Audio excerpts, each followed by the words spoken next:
Bonjour, aujourd'hui on se retrouve pour parler de l'état d'esprit et les 6 clés pour mieux se connaître et mieux avancer. Qu'est-ce que l'état d'esprit? C'est une posture intérieure et c'est celle qui influence tout. Elle influence vos pensées, vos émotions, vos décisions. C'est ce regard que l'on porte sur soi, sur les autres, sur le monde.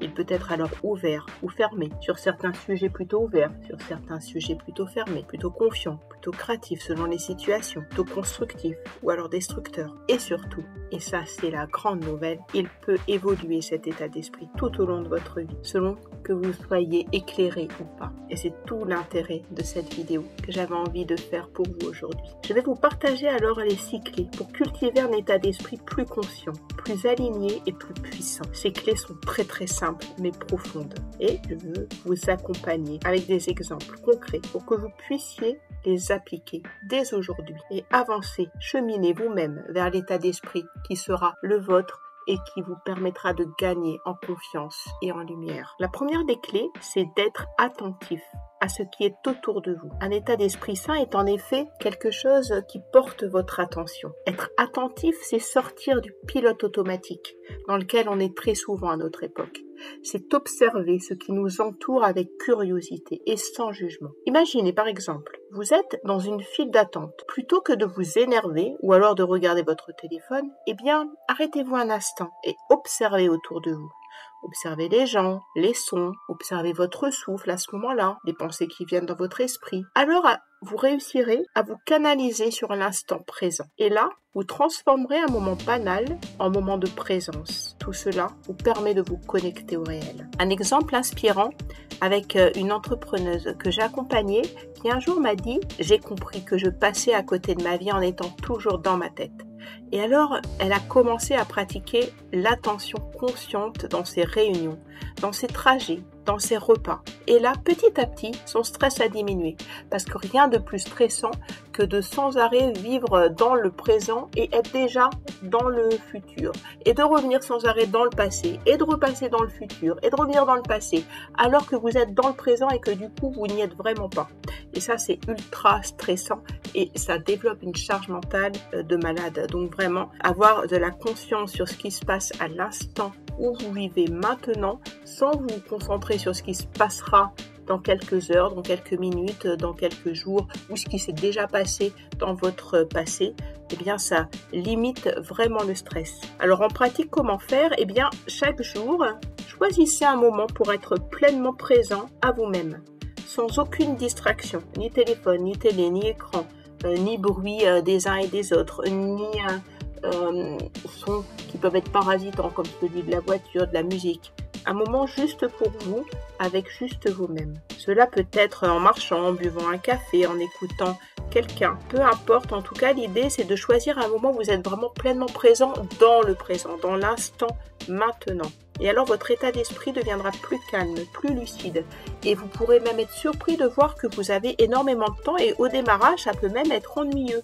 Parce que n'ayant généralement pas cette habitude d'être dans l'instant présent, on peut très vite s'ennuyer dans l'instant présent parce que c'est un instant qui est un unique moment où on est concentré que sur ce qui se passe là, maintenant, tout de suite. Alors que d'ordinaire, on a tout en même temps qui se met dans notre tête, en même temps le moment à préparer le repas du soir si on est le midi, ou alors penser à ce qu'on va faire le lendemain dans notre journée de travail, ou alors ce qu'on a déjà fait et qui n'était pas ce qu'on voulait, ou alors les dossiers en retard, bref, on a toujours plein de choses en même temps dans notre tête, ce qui fait qu'on a une tête qui va 300 à l'heure, et là, revenir au présent, c'est se poser sur l'instant T du moment. La deuxième clé, connaissez vos forces et vos faiblesses. Parce qu'un bon état d'esprit repose sur une connaissance honnête de soi. Pas pour se juger, mais pour savoir s'orienter. Vous êtes peut-être très empathique, mais vous pouvez vous laisser envahir. Ou alors vous pouvez être très déterminé, mais vous pouvez manquer de souplesse. Alors identifiez ces traits de caractère. Identifiez qui vous êtes vraiment. Et c'est loin d'être simple, parce qu'on peut être habitué à observer comment sont les autres autour de nous, mais savoir comment nous on est nous-mêmes, c'est pas quelque chose qu'on pratique facilement. Et c'est vraiment comme lire une carte. Vous savez où vous êtes et vous allez alors savoir comment avancer quand vous aurez identifié qui vous êtes et quelle est cette carte en fait qui est la vôtre. Mais vraiment c'est un exercice. Alors par exemple, un exemple inspirant, Sylvie qui était une responsable d'équipe que j'ai accompagnée à un bon moment, elle avait du mal à déléguer. Elle pensait que tout devait passer par elle tout le temps. Alors elle a mis du temps avant de penser qu'elle n'était pas obligée de tout contrôler pour que les résultats soient bons. Et c'est ensemble qu'on a beaucoup travaillé pour qu'elle puisse apprendre à faire confiance aux autres, à lâcher prise sur certaines tâches, à prendre du recul, à relativiser, pour parvenir tout simplement à prendre de la hauteur. Cette hauteur qui est tellement difficile parce que ça veut demander du lâcher prise et c'est pas simple parce que pour lâcher prise, si on doit faire confiance aux autres, il faut déjà se faire confiance soi-même et c'est loin d'être une évidence. Alors progressivement, Sylvie, elle a appris à faire confiance, à se faire confiance. Et puis, ça a découlé petit à petit à faire confiance aux membres de son équipe. Et le fait d'avoir confiance en elle-même et aux membres de son équipe, ça a permis d'avoir les résultats qui étaient vraiment très très loin de ce qu'elle avait pu imaginer parce que les membres de son équipe ont eu l'occasion d'être valorisés individuellement, de devenir plus autonomes, de gagner en confiance, en leurs compétences. Et alors, pour Sylvie, elle est devenue bien plus sereine, plus efficace. Elle a réussi à diminuer largement sa charge mentale. Donc vous voyez, là, c'est vraiment une histoire de gagnant-gagnant. Quand on arrive à pouvoir s'inspirer, à se connaître, à faire en sorte de faire ressortir les forces qu'on a et nos faiblesses et de travailler dessus, eh bien les résultats sont extrêmement visibles. Alors évidemment, c'est pas une baguette magique, c'est pas en 2 secondes, c'est un travail qui prend un peu de temps, mais qui est quand même plutôt rapide parce que cette prise de conscience, lorsqu'on est accompagné, comme je peux le faire dans mes accompagnements 100% sur mesure pour vous, eh bien, tout est calculé. Il y a un tas d'exercices très pratiques qui permettent de faire la lumière rapidement sur quelles sont vos forces et vos faiblesses et de travailler sur ces forces et aussi sur ces faiblesses pour que ce qui était les faiblesses puisse devenir aussi les forces et ne vous handicape pas, ne vous empêche pas d'avancer. Alors, un petit exercice très simple que vous pouvez faire, eh bien, vous prenez une feuille et vous notez 3 forces que vous avez et 3 faiblesses. Pour chaque faiblesse, écrivez une action pour la transformer. Et pour chaque force, une manière de l'amplifier. Alors votre état d'esprit deviendra plus stratégique, plus équilibré. Exercice numéro 2, pareil, aussi ultra simple. Vous faites 2 colonnes avec vos forces, vos faiblesses. Pour chaque faiblesse, vous notez une action concrète. Par exemple, je suis désorganisé. Alors après, vous pouvez écrire, je commence chaque jour par 10 minutes de planification, avec par exemple une to-do list, avec des choses très concrètes pour que ça puisse vous parler. Ou quelque chose de visuel avec un tableau de bord de jour avec des images qui vous parlent, si vous êtes plutôt images que mots. Voilà, l'idée c'est de trouver quelque chose qui vous interpelle et que vous pouvez mettre à des endroits où vous avez votre regard qui va être posé un petit peu toute la journée, que ce soit sur votre agenda, votre téléphone, sur votre frigo, bref, sur des lieux où vous passez très souvent. Alors la clé numéro 3, observez vos sentiments et vos réactions parce que votre état d'esprit est façonné par vos émotions. Alors les émotions sont des messagers qu'il ne faut pas ignorer, sinon c'est se couper de soi. Comment faire une fois qu'on a dit ça? C'est apprendre à reconnaître les émotions. Et déjà, il faut savoir quelles sont les émotions. Parce que les reconnaître, si on n'est pas très au clair sur quelles émotions existent, c'est compliqué. Quelles sensations les émotions provoquent à l'intérieur de vous, c'est déjà un premier pas. Lorsque, par exemple, on ressent de la colère et qu'on a un corps qui devient, on sent notre tête qui est toute rouge et qu'on a le cœur qui bat très très vite parce que la colère est montée. Ou alors quand on a peur et qu'on tremble de partout. Ou quand on a une grande joie et alors qu'on a envie de rigoler, qu'on rit sans arriver à s'arrêter, un fou rire. Voilà, ça ce sont des émotions. C'est déjà très important de savoir ce qui se passe à l'intérieur de vous en termes physique et pour après voir ce que ça apporte. De toute façon, les émotions vont être attachées à des besoins. Donc, quand vous verrez une émotion apparaître, il va falloir identifier quel est le besoin qui s'y rattache pour pouvoir travailler dessus. Alors, un exemple inspirant avec une cliente qui m'a confié qu'elle se mettait en colère dès qu'on lui imposait quelque chose. Et depuis des années, elle était comme ça et elle disait, bon, ça fait partie de moi et puis c'est tout. Sauf que ça lui gâchait de plus en plus la vie. Alors, en explorant cette réaction, progressivement, ensemble, on a découvert qu'elle avait une blessure qui était liée à l'autorité. En la comprenant, cette blessure, elle a pu poser ensuite ses limites sans agressivité. Et petit à petit, elle a pu faire évoluer ses relations à elle-même et ses relations aux autres. Et d'un coup, les personnes qui étaient autour d'elle se sont dit, c'est plus la même personne qu'on a en face de nous. Et effectivement, ça avait vraiment changé chercher de façon profonde qui elle était et ça lui donnait une vie beaucoup plus sereine. Et c'était quand même ultra important pour pouvoir vivre la vie qu'elle avait envie d'avoir avec la plus grande paix intérieure. Alors en pratique, vous pouvez par exemple tenir un carnet émotionnel. Chaque fois qu'une émotion forte surgit, notez-la. Décrivez alors la situation dans laquelle cette émotion arrive. Et puis, notez en quelques mots ou avec un dessin, selon comme vous êtes plus à l'aise avec l'écrit ou avec le dessin, exprimez votre ressenti.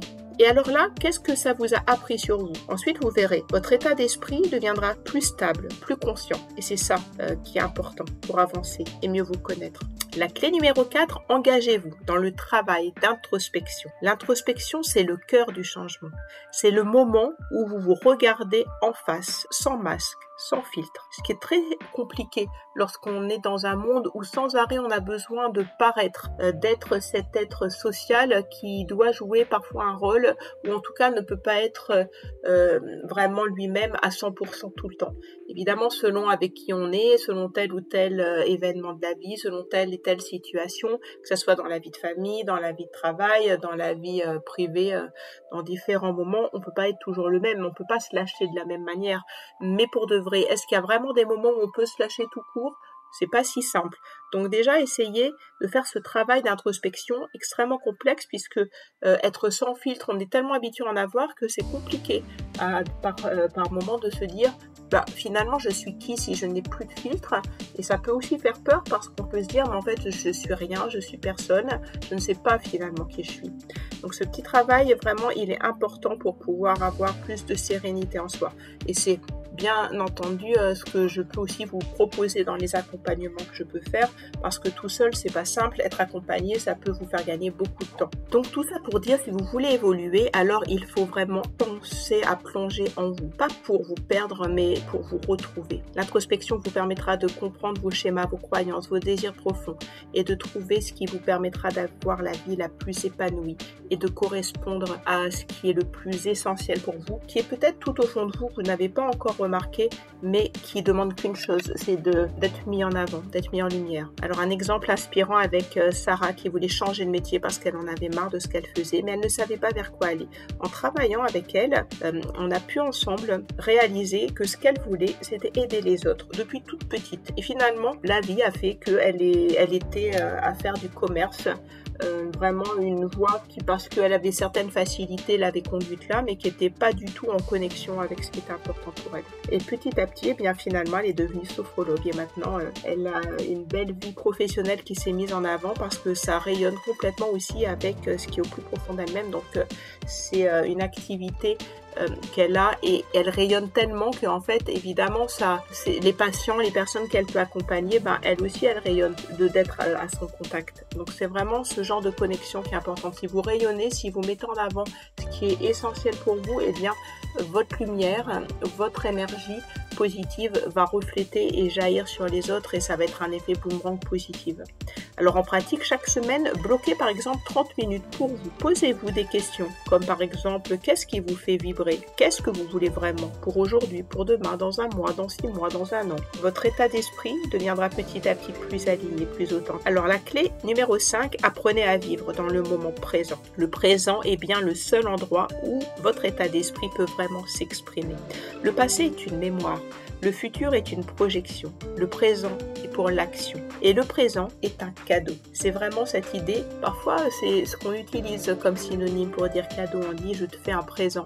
Je trouve que cette image, elle résonne vraiment aussi dans cette idée que le présent peut être considéré comme un cadeau, qu'il faut utiliser, exploiter et s'en servir parce qu'il est là maintenant et que c'est le seul moment sur lequel on peut avoir un acte réel. Donc vous êtes là, mais votre esprit est ailleurs, vous pensez à ce que vous devez faire. Vous êtes déjà en train de dire ce que vous allez faire ou ce que vous avez fait. Et du coup, vous ratez le moment présent. C'est ce qu'on fait un peu tous la plupart du temps. C'est pas quelque chose de naturel d'être dans le présent. On a sûrement été programmé pour être un peu partout en même temps parce qu'on a des vraies capacités en tant qu'être humain.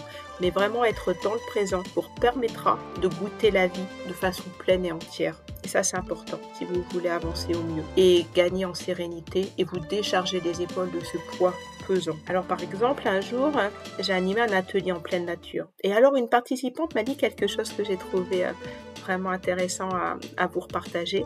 Elle m'a dit « Je n'avais pas respiré consciemment depuis tellement longtemps. » Vous vous rendez compte, un acte aussi simple qu'est la respiration, se dire que depuis tant de temps, un acte qu'on fait un tas de fois par jour, parce que sans respirer évidemment on ne vit pas, eh bien, elle venait de prendre conscience que son souffle conscient d'un coup n'avait pas la même valeur. Et alors ça, j'ai trouvé que c'était incroyable. Et ce simple retour au souffle a changé son rapport au stress. D'un coup, elle s'est rendue compte de la puissance de sa respiration pour avoir une vie plus légère. Alors en pratique, intégrez par exemple des micro-pauses dans votre journée en respirant, en mettant votre main sur votre cœur, sur votre ventre et en sentant ce qui se passe en vous. Les yeux fermés, parfois au démarrage, ça peut aider à se déconnecter du monde et à se centrer sur soi. Sentez votre corps, écoutez-vous. Même 30 secondes, ça peut suffire pour revenir à vous. Votre état d'esprit deviendra plus ancré, plus vivant. En pratique, vous êtes par exemple en train de dîner, mais vous êtes en train de penser à votre to-do list et pourtant vous respirez. Alors pensez à vous recentrer sur votre respiration, sans avoir votre esprit qui vagabonde vers votre to-do list à faire pour la fin de semaine ou la journée qui suivra. Mais si vous êtes en train de dîner, pensez en respirant à vous reconnecter à ce que vous êtes en train de faire pendant ce dîner, à mâcher, à goûter la saveur des aliments, à peut-être écouter la personne qui est à côté de vous, à lui parler, à être juste là, à cet instant. Et alors tout change. Les relations aux autres sont meilleures, mais les relations à soi sont aussi meilleures. Un exercice pratique, par exemple, avec cette respiration consciente, en inspirant 4 secondes, en retenant votre respiration 4 secondes aussi, vous comptez jusqu'à 4, et puis en expirant jusqu'à 6, en comptant jusqu'à 6. Répétez ça 3 fois. Inspirez en comptant jusqu'à 4, retenez votre respiration en comptant jusqu'à 4, puis soufflez toutes les pensées encombrantes et limitantes en comptant jusqu'à 6. Répétez ça 3 fois. Vous pouvez le faire autant de fois que vous voulez dans la journée. Par exemple, avant un moment stressant, un moment pour vous recentrer sur vous, ou juste pour vous reconnecter à vous-même. La clé numéro 6 et la dernière pour aujourd'hui, la connaissance de soi, est la clé pour atteindre vos objectifs. Vous pouvez avoir les meilleurs des outils, les meilleurs conseils, mais si vous ne vous connaissez pas suffisamment, alors vous avancez à l'aveugle. Et ça peut vous permettre de perdre un temps infini ou d'être toujours insatisfait, de ne pas être épanoui. La connaissance de soi vous permet de choisir des objectifs qui vous ressemblent.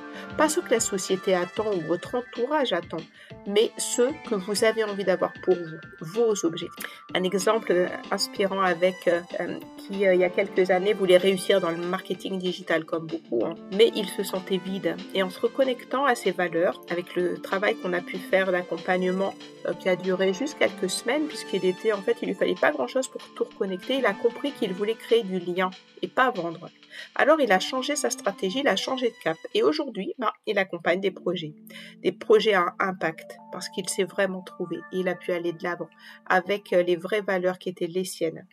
Alors un exercice tout simple en pratique, avant de fixer un objectif, posez-vous ces questions. Est-ce que cet objectif me ressemble? Est-ce qu'il est aligné avec mes valeurs? Votre état d'esprit deviendra plus clair, plus puissant. En pratique, un autre exercice, vous voulez lancer un projet, mais vous doutez. Alors en vous reconnectant à vos valeurs, vous allez réaliser que vous pouvez créer du lien, pas juste pour vendre quelque chose, mais vous mettrez plus de sens dans ce que vous allez faire. Alors vous pourrez réajuster votre projet pour qu'il vous parle et qu'il soit beaucoup plus puissant. Et pour terminer, votre état d'esprit, considérez-le comme une fondation. Votre état d'esprit est votre fondation. Il ne dépend pas des circonstances, mais de votre regard sur ces circonstances. En cultivant l'attention, la connaissance de soi, l'introspection et la présence, alors vous deviendrez le créateur de votre propre chemin. Alors aujourd'hui, choisissez l'une de ces clés que je viens de vous énoncer. Une seule, ou une à la fois, ou plusieurs d'un coup, à vous de voir. Le changement commence à cet instant. Et si vous voulez aller plus loin, partagez en commentaire ce que vous avez découvert sur vous-même.